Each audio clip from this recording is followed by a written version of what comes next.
یرید اللہ ان یخفف عنکم، اگر اس راستے پر چلو گے تو اللہ تمہیں ہلکا پھلکا کر دے گا، تمہارے اسٹریس دور کر دے گا۔ اگر تم اسلام پہ چلو گے، سیکھنے کے لیے ہر میدان میں اللہ تعالیٰ نے محنت رکھی ہے، بغیر محنت کے نہیں۔ اب چونکہ اس محنت پہ کیا ملے گا وہ نظر نہیں آتا۔ ابو دجانہ رضی اللہ تعالیٰ عنہ بہت بڑے صحابی ہیں، ان کے اتنے فضائل ہیں، کتابیں بھری پڑی ہیں، لیکن وہ فرماتے تھے میرے بھائیوں، میرے پاس بخشش کا سب سے بڑا جو عمل ہے وہ یہ ہے کہ میں نے اپنی زبان سے کبھی کسی کو دکھ نہیں پہنچایا، اور میرے دل میں کسی کے لیے نفرت کوئی نہیں ہے۔ اور اچھے اخلاق دو چیزوں سے قابو میں آتے ہیں، ایک اس زبان پہ قابو ہو، ایک دل کے جذبات پر قابو۔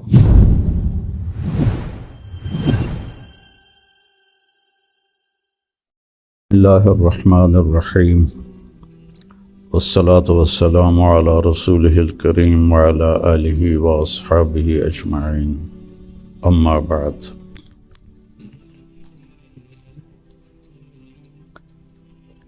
دین اسلام زندگی گزارنے کا وہ طریقہ ہے جو اللہ نے جناب رسول اللہ صلی اللہ علیہ وسلم کے ذریعے سے ہم تک پہنچایا اور بتایا، ڈنڈے سے نہیں چلایا۔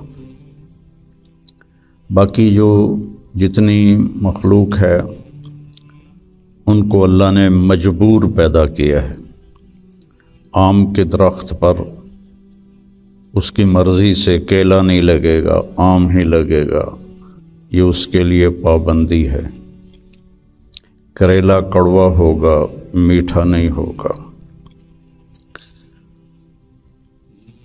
بھینس نے دودھ دینا ہی دینا ہے، اس کو اختیار نہیں کہ وہ انکار کر دے۔ تو اس طرح پوری کائنات کو دیکھیں تو ساری کائنات اور سارے جانور، سارے جاندار بے جان، وہ ان کو اللہ نے پابند کر دیا ہے، وہ اس سے ادھر ادھر نہیں ہو سکتے۔ ہمارا چونکہ پیپر ہے کہ لیبلوکم ایکم احسن عملا، کہ تم میں کون اللہ کو راضی کر کے آتا ہے، کون اپنے عمل کو خوبصورت بناتا ہے، اور کون اس تھوڑی سی زندگی کے پیچھے اپنے اللہ کو ناراض کر دیتا ہے۔ تو جب اللہ ہی نے انسان کو بنایا اور اس نے ہی چلنے کا راستہ بتایا تو یقیناً وہ سب سے آسان ہوگا۔ پوری دنیا کے نئی نسل میں ایک بات کامن ہے، چاہے پاکستان میں ہو چاہے امریکہ میں ہو، دین پہ چلنا بڑا مشکل ہے۔ تو ہم اللہ سے پوچھیں وہ کیا کہتا ہے، جس نے ہمیں یہ فطرت اللہ التی فطر الناس علیہا لا تبدیل لخلق اللہ اور ان الدین عند اللہ الاسلام، کہ اب زندگی گزارنے کا ایک ہی طریقہ ہے جس پر تم کامیاب ہوگے، وہ اسلام ہے۔ تو اللہ تعالیٰ کہہ رہا ہے یرید اللہ بکم الیسر، اللہ تمہارے لیے آسانی چاہتا ہے، ولا یرید بکم العسر، اللہ تمہارے لیے تنگی اور مشقت نہیں چاہتا۔ یرید اللہ ان یخفف عنکم، اگر اس راستے پر چلو گے تو اللہ تمہیں ہلکا پھلکا کر دے گا، تمہارے اسٹریس دور کر دے گا، تمہاری یہ جو ایک اینزائٹی اور ڈپریشن کا لفظ پوری دنیا میں چلا ہے، یہ اللہ تمہارے دور کر دے گا اگر تم اسلام پہ چلو گے۔ یرید اللہ ان یخفف عنکم، اینزائٹی ڈپریشن کی دوائیں کیا کرتی ہیں، دماغ کو تھوڑا سست کر دیتی ہیں، تو اس کی جو فیلنگز ہیں نیگیٹو وہ ذرا کم ہو جاتی ہیں، تو اللہ تعالیٰ فرما رہا ہے میرے راستے پر چلو تو یہ آئیں گی نہیں، تم خوش باش رہو گے، مزے میں رہو گے۔ پھر اللہ تعالیٰ کہتا ہے ما جعل علیکم فی الدین من حرج، میں نے تمہارے دین میں کوئی تنگی رکھی کوئی نہیں۔ بھوک لگی ہو تو روٹی کھانا مشکل کام ہے، کتنا آسان ہے۔ ہاں اس کے لیے اگر کہیں جانا پڑے تو جانا پڑے گا۔ آپ لوگوں کے کھانے کا کیا باہر انتظام ہے؟ تو آپ لوگ باہر کھانا کھانے جاتے ہیں، یہاں بیٹھے بیٹھے تو نہیں آتا۔ تو اس کے لیے جو انسان تکلیف اٹھاتا ہے وہ اس کو محسوس نہیں ہوتی، تو بغیر مقصد کے جب کوئی تکلیف آتی ہے تو وہ محسوس ہوتی ہے۔ یہ میں پورا امریکہ، یورپ، آسٹریلیا، سارے بر اعظم پھرا ہوں۔ آپ کے ملک میں لائف بہت ٹف ہے، آسان نہیں ہے، بہت مشکل لائف ہے۔ تو اللہ تعالیٰ کہہ رہا ہے تم میرے راستے پر آ جاؤ، ہم تمہاری زندگی کو آسان کر دیں گے، کیونکہ اس میں تنگی ہے ہی کوئی نہیں۔ پھر ایک حدیث سناتا ہوں آپ کو، ان اللہ شرع الدین،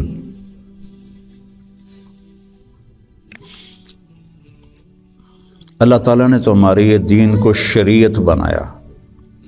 شرع کسے کہتے ہیں؟ بہتے پانی کو کہتے ہیں۔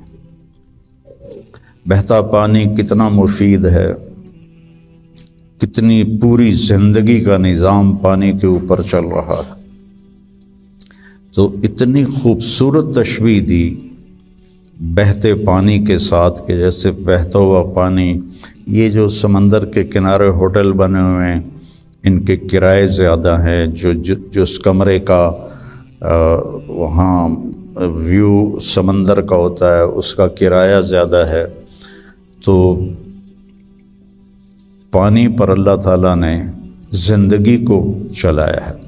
وَجَعَلْنَا مِنَ الْمَاءِ كُلَّ شَيْءٍ حَيٍّ، اور اللہ قرآن میں کہتا ہے کہ میں نے ہر جاندار کو پانی سے پیدا فرمایا۔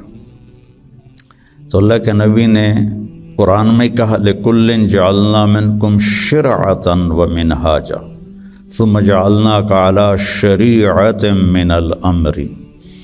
تو اس کے پیچھے وہ خوبصورت معنی ہے کہ بہتا پانی، میٹھا پانی زندگی کی سب سے بڑی ضرورت ہے۔ اس لیے سفر میں آدمی ہو اور پانی کی قلت ہو تو علماء کہتے ہیں نماز کے لیے تیمم کرے اور پینے کے لیے پانی کو محفوظ کرے۔ نماز جیسے عمل کے لیے اللہ نے صحابہ یہی کچھ کرتے تھے کہ پانی پینے کے لیے رکھتے تھے اور نماز تیمم سے پڑھتے تھے۔ تو ان اللہ شرع الدین، پہلی بشارت تو لفظ شرع میں ہے، وجعلہ سہلا، دوسری خوشخبری آسان بنایا، تیسری خوشخبری سمحن، بہت نرم بنایا، چوتھی خوشخبری واسعاً، بہت کھلا کشادہ بنایا، پانچویں خوشخبری ولم یجعلہ ضیقاً، اور اس میں کوئی تنگی نہیں رکھی۔ لیکن جیسے ہر چیز کو سیکھنا پڑتا ہے، دین کو بھی سیکھنا پڑتا ہے۔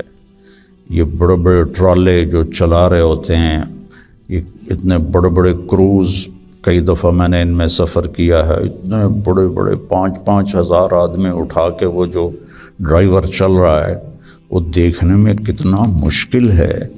پھر پانی میں بریک لگانا یہ کتنا عجیب مشکل کام ہے، لیکن چونکہ سیکھ لیا تو چلائے جا رہا ہے۔ گاڑی ایک ہاتھ سے چلا رہا ہے، دوسرے ہاتھ سے موبائل سن رہا ہے، حالانکہ پابندیاں الگ الگ کے حکومت کی، پھر بھی موبائل یہاں لگایا ہوا ہے، ہمارے ہاں تو موٹر سائیکل پر بیٹھا ہوا ایسے موبائل کر کے جا رہا ہوتا ہے، کھوتا ریڈی چلاتے ہوئے اپنا موبائل یہاں رکھا ہوتا ہے۔ تو سیکھنا پڑتا ہے، سیکھے بغیر تو آدمی سائیکل بھی نہیں چلا سکتا۔ سیکھنے کے لیے ہر میدان میں اللہ تعالیٰ نے محنت رکھی ہے، بغیر محنت کے نہیں۔ اب چونکہ اس محنت پہ کیا ملے گا وہ نظر نہیں آتا تو مشکل نظر آتا ہے، اور امریکہ میں جاب کرنے میں کیا ملے گا وہ نظر آتا ہے، تو اس کے لیے ایسے روبوٹ کی طرح بھاگ رہے ہیں، روبوٹ کی طرح جاب جاب جاب۔ جو بڑے بڑے کاروباری ہیں وہ بھی اب مزدور کی طرح کام کرتے ہیں، وہ بھی ایسے فری نہیں ہے کہ بھئی اب میرا بڑا کاروبار ہے میں آرام سے گھر بیٹھوں آدمی رکھ لوں، نہیں۔ تو وہ مشقت اس لیے آسان ہوتی ہے کہ اس کی آؤٹ پٹ نظر آ رہی ہوتی، اور جو دین کے اللہ نے ہم سے ڈیمانڈ رکھی ہے چند ہیں، کوئی بڑی زیادہ نہیں ہے، چند مختصر، ایک لا الہ الا اللہ محمد رسول اللہ کی گواہی، وہ اللہ کا فضل ہے، ہم سارے مسلمان یہ گواہی دیتے ہیں۔ پھر 5 وقت کی نماز ہے، اور سفر میں آپ کے لیے اللہ نے آدھی کر دی ہے، اکٹھی کر دی ہے، ظہر عصر اکٹھی پڑھ لو، مغرب عشاء اکٹھی پڑھ لو۔ اور رمضان کے روزے ہیں سال کے بعد، حج اور زکوٰۃ پیسے والوں پر ہے، عام لوگوں پر نہیں ہے۔ اور پھر ان میں کوئی کمی کوتاہی ہو جائے تو اللہ نے معافی رکھی ہے، کوئی نماز چھوٹ گئی قضا پڑھ لے، معافی مانگ لے، معاف ہو جائے گا۔ روزہ عذر کے ساتھ چھوڑے تو کوئی گناہ نہیں، بغیر عذر کے چھوڑے تو معافی مانگ لے اور روزہ رکھ لے تو وہ ہو گیا۔ اس کے بعد میں آپ کو ایک حدیث سناتا ہوں، آپ کو پورا دین آپ کے ہاتھ میں آ جائے گا۔ 10 لاکھ حدیثیں ہیں، میں ایک حدیث سنانے لگا ہوں، صرف ایک۔ میرے نبی نے فرمایا 4 اذا کانت فیک، 4 کام کر لو، صرف 4 کام کر لو، دنیا بھی تمہاری ہے آخرت بھی تمہاری۔ پہلی چیز صدق و حدیث، ہمیشہ سچ بولو، جھوٹ نہ بولو، مذاقاً بھی جھوٹ نہ بولو، سچ بولو۔ دوسری چیز حفظ و امانت، کسی کو دھوکہ نہ دو، کسی کے ساتھ 2 نمبری نہ کرو۔ تیسری چیز حسن و خلیقت، اپنے اخلاق اچھے کرو، اور اچھے اخلاق 2 چیزوں سے قابو میں آتے ہیں، ایک اس زبان پہ قابو ہو، ایک دل کے جذبات پر قابو ہو، دل میں کسی کے لیے نفرت نہ ہو، اور زبان سے کسی کے کو ذلیل کرنے کا بول نہ ہو، غیبت نہ ہو، بہتان نہ ہو، جھوٹ نہ ہو، گالی گلوچ نہ ہو، تو کسی کو دل توڑنے والی گفتگو نہ ہو۔ یہ 2 باتیں کوئی عورت کوئی مرد کر لے تو اس کے تقریباً سارے ہی اخلاق اس کے قابو میں آ جاتے۔ ابو دجانہ رضی اللہ تعالیٰ عنہ بہت بڑے صحابی ہیں، ان کے اتنے فضائل ہیں، کتابیں بھری پڑی ہیں، لیکن وہ فرماتے تھے کہ میرے بھائیوں، میرے پاس بخشش کا سب سے بڑا جو عمل ہے وہ یہ ہے کہ میں نے اپنی زبان سے کبھی کسی کو دکھ نہیں پہنچایا، اور میرے دل میں کسی کے لیے نفرت کوئی نہیں ہے۔ وہ بدر میں شریک ہوئے، احد میں شریک ہوئے، خندق میں شریک ہوئے، حدیبیہ میں شریک ہوئے، حج میں شریک ہوئے، یمامہ میں شہید ہوئے، اتنی بڑی فضیلتیں، لیکن وہ کہتے ہیں میرے پاس بخشش کا عمل یہ ہے کہ میں نے اپنی زبان سے کبھی کسی کو دکھ نہیں پہنچایا، اور میرے دل میں کسی کے لیے نفرت نہیں ہے۔ یہ فرائض کے بعد اس